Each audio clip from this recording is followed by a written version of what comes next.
Läs och lyssna. Hanna är en kvinna. Hon bor i Svedala stad. Hanna var gift med Stefan. Hanna har 4 barn. Stefan var lärare i Malmö. Han dog för 3 år.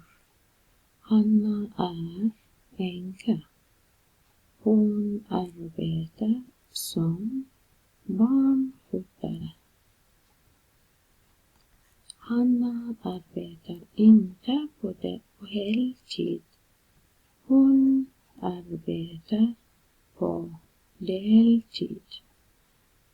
Svara på frågorna. Nummer 1. Var bor Hanna? Nummer 2. Vad heter Hannas man?